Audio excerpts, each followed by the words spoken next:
अच्छा हुण मैनूं दस्सो सर जी मझ कदों दी बीमार हुई है? मां जी कल दी डाउन होई, कल दी डाउन। कल दी डाउन होया, मूँह च पानी नहीं सुट्टिया जी? हाँ जी इन्ने ही सुट्टिया मां। ते ये कदों दी उठदी पैन दा की हिसाब है? डॉक्टर किसे को टीके लवाए ने? नहीं नहीं डॉक्टर किसी को भी नहीं टीके लवाए। ये ना आप ही राती पैंसठ की डब्बी लाइए, एक 5 ग्राम टीका लाया। किन्ना कीता सी? 7 गड्डियां, 8 गड्डियां टाइम तक दोवां टाइमां? दोवां टाइमां ना 7 गड्डियां। 7 गड्डियां दोवां। 7 फिर बाद च इस तरह दुध वधे? हाँ जी बात तो फिर माशाल्लाह झागना है गड़वा होना कदी 7 वाला 6 गड्डियां दूध कर लो गड़वी हाँ गड़वी। यानी कि पहले आंदे जो आई मझ उदों 7 गड्डियां करती सी, एक दो टाइमां दा, दोनों टाइमों का। जब आकर इन्होंने यानी कि वंडा शंडा को अपना इसने खुराक अच्छी दी तो इस भैंस का दूध 12 गड्डियां, यानी कि 6 गड्डियां सुबह 6 गड्डियां शाम। लीटर बनते हैं 9 लीटर बनता है? 9 लीटर सुबह और 9 लीटर शाम, 18 लीटर दूध करने लग गई थी। वंडा क्या डालते थे? फीड वाला कंपनी वाला वंडा या खल वंडी चौकर वगैरह दलिया? वंडा उन्होंने लिखा होया जी उत्ते ना मम्मी। अच्छा मम्मी वंडा। मम्मी वंडा पाने ते नाल दलिया ठीक, नाल कोई कैल्शियम का पाउडर शाउडर नहीं कोई पाते? शय नहीं पाते साढ़े ऐसा पानी नहीं देंगे। अच्छा लेंदे थे? लो बिस्मिल्लाह फाइनल फिर ना कोले ना ला लिए। नहीं नहीं हम तो ने हलना ही नहीं सुबह मैं ऐसे बाहर को लगी लाउडियां ने खोले ना बैठ गए। अस्सलाम वालेकुम, doctor Mohammad Riyaz Ajveri veterinary clinic and pharmacy चौक शादीपुरा। ये एक हमें आज केस मिला है। इस भैंस को क्या हुआ था, इस भैंस को तकरीबन कोई 3 दिन से ये चारा नहीं खा रही थी और ये बैठने और उठने में बहुत ज़्यादा तकलीफ़ महसूस कर रही थी और इसको पेट में भी यानी कि कॉलिक की सी अलामात ज़ाहिर कर रही थी। मुंह से गाढ़ा मवाद पानी नुमा हिस्सा यानी कि लवाब की शक्ल में खराज कर रही थी। इसके साथ साथ इसकी आंखें भी अंदर को धंसी हुई थी और बिल्कुल वाइट हुई थी और ये दूध की पैदावार इसकी जो थी वो भी बहुत कम हो गई थी। 3 दिन से ये बिल्कुल दूध नहीं दे रही। पहले ये तकरीबन कोई एक दिन में 9 लीटर का दूध करती थी एक टाइम पे। 2 टाइमों का जो 18 लीटर दूध करने वाली भैंस है, 2 दिन के टाइमों में 18 लीटर दूध करने वाली ये भैंस एकदम जब बीमार हुई तो कस्टमर को या फार्मर को बहुत ज़्यादा परेशानी का सामना करना पड़ा। तो ये भागा अपने नज़दीकी डॉक्टरों के पास और नज़दीकी फार्मेसियों से इन्होंने मेडिसिन ली और देसी दवाइयात का इस्तेमाल करवाया, लेकिन इसको कोई फ़ायदा ना पहुंचा। लेकिन ये आज तो भैंस बिल्कुल उठने से ही यानी कि बहुत ज़्यादा कासर हो चुकी थी, ये उठ नहीं रही थी। और इसका जब हमने अगर टेम्परेचर चेक किया तो इसका टेम्परेचर 92 फ़ारेनहाइट निकला, यानी कि समझ लें कि 11 दर्जे फ़ारेनहाइट इसका टेम्परेचर डाउन था। इतना ज़्यादा टेम्परेचर डाउन होने की वजह से इसकी सांस की रफ्तार भी तेज़ तेज़ ले रही थी और इसके नथने जो थे वो भी काफ़ी हद तक फूले हुए और जिस्म पर यानी कि इसकी स्किन पर और कमर पर, इसकी रीढ़ की हड्डी के पास और सींग वगैरह को और कानों वगैरह को हमने हाथ लगा कर देखा, वो भी ऐसे थे जैसे बर्फ़ की तरह ठंडे थे। और गोबर की जो इलामत है कब्ज़ की, वो भी इंतहाई कॉन्स्टिपेशन थी। गोबर करने की कोशिश करती लेकिन कब्ज़ की वजह से ये गोबर ना कर पाती। यूरिन की भी यानी कि रिटेंशन ऑफ द यूरिन, लेकिन पेशाब तो करती लेकिन बहुत कम मिकदार में करती थी और बार बार करती थी। तो इसकी ये अलामत देखकर ये कस्टमर जो फार्मर जो है वो इंतहाई परेशान था, कह रहा था कि शायद मेरी भैंस को पता नहीं क्या हो गया है, क्योंकि उन्होंने अपने तौर पर इंजेक्शन और मेडिसिन भी दी। ये मेडिसिन और इंजेक्शन देने के बावजूद इसकी हालत ज़्यादा ख़राब हो गई। तो हमने आकर जब इसका डायग्नोस किया तो सारी तशख़ीस करने के बाद इसकी हमने वल्वा की यानी कि अपना पल्पेशन चेक की और इसके अंदर से जाना कि इनसाइड जगह पर चेक किया तो हमें महसूस हुआ कि इसके जिस्म में और आँखों की झिल्लियों की हमने देखा तो मुंह की और लवाब के सारे यानी कि पैरामीटर्स चेक किए तो हमें पता चला कि इसको लैक्टेशन टेटनी का मसला है। लैक्टेशन टेटनी का मसला क्यों हुआ था? क्योंकि ये भैंस दूध ज़्यादा देती थी। ये मालिक इसको इस दूध ज़्यादा देने के साथ साथ इसको खुराक में यानी कि कोई बेहतरी नहीं ला रहा था, चारा वगैरह को अच्छा नहीं दे रहा था।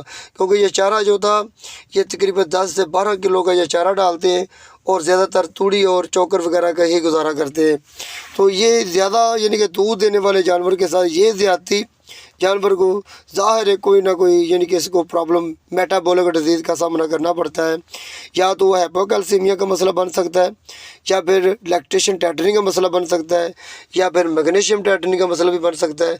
क्योंकि जिस्म में मेटाबॉलिक डिजीज़ यानी कि जिस्म में mineral deficiency, vitamin deficiency, phosphorus की डेफिशिएंसी यानी कि ये मेटाबॉलिक डिजीज़ के ज़मरे में ही आता है ये केस। दरअसल ये क्यों हुआ था, इसका असल सबब क्या हुआ था? इसका सबब न्यूट्रिशन, खुराक का अच्छा ना मिलना। दूध देने वाला अच्छी नस्ल का ये जानवर था। जब भी ये पेट भरकर चारा खाते हैं तो ये मालों को खुश कर देते हैं, दूध ज़्यादा देते हैं। और जब ज़्यादा दूध देते हैं तो अपने जिस्म में, अपनी हड्डियों में, अपने खून में जो यानी कि भी ताकत होती है, वाइटल फोर्स होती है, मिनरल होते हैं, या दूध के ज़रिए से खर्च कर देते हैं और अपने जिस्म में कमी का इनको सामना करना पड़ता है। ये जानवर होते हैं, इंसान के लिए अल्लाह ताला ने बनाए हैं, लेकिन हमें भी चाहिए इनको अच्छी खुराक दें। और जानवर अगर थोड़ा दूध करता है, कम दूध देता है तो उसके हिसाब से उसको न्यूट्रिशन दें। अगर ज़्यादा जानवर दूध देता है तो उसके हिसाब से न्यूट्रिशन यानी कि अच्छी खुराक करें, उसके साथ ज़्यादती ना करें। इसका सबसे बड़ा मसला जो है यानी कि सबसे मेन मसला तो सब्ज़ चारे का है। सब्ज़ चारे के साथ साथ यानी कि आप जो मतवाज़न खुराक देते हैं यानी कि बनोला और इसके साथ सोयाबीन और बनोला मेल, राइस पॉलिश, ये चीज़ें जो होती हैं जानवर को यानी कि सेहतमंद और मुतवाज़न यानी के तौर पर कवर करने के लिए होती हैं। साथ डाई कैल्शियम फास्फेट पाउडर देना चाहिए, साथ मिनरल विटामिन देने चाहिए और फास्फोरस का भी ख़ास ख्याल रखना चाहिए। और साथ आप यानी कि जो चारे में नमक वगैरह जो होता है वो नमक की मिकदार को, सोडियम क्लोराइड की मिकदार को भी बराबर रखना चाहिए। अगर आप नमक की मिकदार को बराबर नहीं रखेंगे तो आपको यानी कि ये मेटाबॉलिक डिजीज़ का सामना करना पड़ेगा। इसके हिसाब से हमें चाहिए कि जानवर को रोज़ाना बेस पर 50 ग्राम तक सोडियम क्लोराइड यानी कि हम वाइट नमक ही दे दें या ब्लैक नमक दे दें, ब्लैक नमक दे दें या वाइट नमक दे दें। इसके साथ साथ अपना DCP die calcium phosphate powder जो है वो भी आप 50 से 100 ग्राम तक दे सकते हैं। और साथ मिनरल विटामिन हैं वो भी आप 30 से 25 ग्राम तक डेली बेस पर दे सकते हैं। और फैट बाईपास 20 ग्राम दे सकते हैं। ये सब चीज़ें देने से जानवर की सेहत बेहतर होगी, जानवर की सेहत बेहतर होगी, दूध की पैदावार सलाहियत बेहतर होगी और इसके साथ साथ जानवर तंदुरुस्त होगा। और जानवर की अपने कमज़ोरी और रीढ़ की हड्डी और पसलियों वगैरह में जो चर्बी वगैरह जो इनके स्किन नज़र आ रही है, बेरौनक स्किन नज़र आ रही है, बाल बेरौनक है, ये सब के सब बाल भी चमकदार हो जाएंगे और ज़्यादा हो जाएंगे। और स्किन भी चमकदार होने के साथ साथ जानवर की दूध की पैदावार में भी इजाफा हो जाएगा। इसका हमने क्या इलाज किया? इसका हमने सबसे पहले हमने इसको NS दी, सोडियम क्लोराइड की ड्रिप में कैल्शियम हमने दिया 150 ml, मल्टीमाइनो V हमने 100 ml डाली और एम्यूटाल हाई हमने 20 ml दिया, नीरोटोन 20 ml दिया और हमने प्रीसाइनोफास 40 ml इसी ड्रिप में डालकर लगा दिया और डेक्सामेथासोन हमने 10 ml दिया। ये सब लगाने के बाद देखो ये कैसा चमकदार हुआ। ये ड्रिप लगाने के फ़ौरन बाद ही ये भैंस जुगाली करने लग जाती है और चारा खाने लग जाती है, क्योंकि इसके जिस्म में इसको न्यूट्रिशनल की जो कमी थी वो पूरी हो गई थी। ये मेटाबॉलिक डिजीज़ होती है, आपने मेटाबॉलिक का मसला हल कर लिया तो ये भैंस खुद बहुत ही जुगाली करने लग गई। अगर ना हमने कोई इसको मसाला जा दिए, ना कोई हमने इसको सिरप दिए और ना ही कोई लगातार 5 से 6 दिन तक इसका इलाज किया, सिर्फ एक सिंगल डोज लगाने से ही इस भैंस को काफ़ी हद तक बेहतरी आ गई। और एक डोज से ही जानवर का ठीक होना ये एक बहुत बड़ी एक कामयाबी का राज होता है। ये राज हम आपको दे रहे हैं। आप इसी तरीके के साथ जानवर की कैल्शियम की, मैग्नीशियम की और दूध ज़्यादा देने वाले जानवरों की आप प्रोडक्ट को अच्छी प्रोडक्ट देकर इसका इलाज कर सकते हैं। अगर आप अच्छी मेडिसिन नहीं देंगे, इसकी खुराक बेहतर नहीं करेंगे तो ये जानवर फिर बार बार यानी कि एक दफ़ा तो बेहतर हो जाएगा अगर दोबारा इसको अच्छी खुराक नहीं देंगे, विटामिन नहीं देंगे, ये दोबारा फिर इसको मसला बन जाएगा। ये देखिए हमने इसको सारा समझा रहे हैं।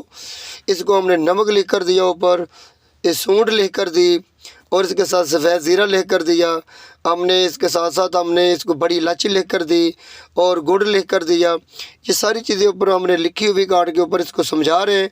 आधा किलो यानी कि गुड़ के साथ और 2 किलो दूध या 2 किलो पानी में पकाकर इसको ये डेली बेस पे 4 दिन लगा रेगुलर देना है। और उसके बाद 2-3 दिन का वक्फा डालकर फिर आपने देना है। और साथ हमने मिनरल पाउडर भी लिया है। मिनरल पाउडर जो है कैल्फोस्टोनिक मिल्क पाउडर हम देते हैं।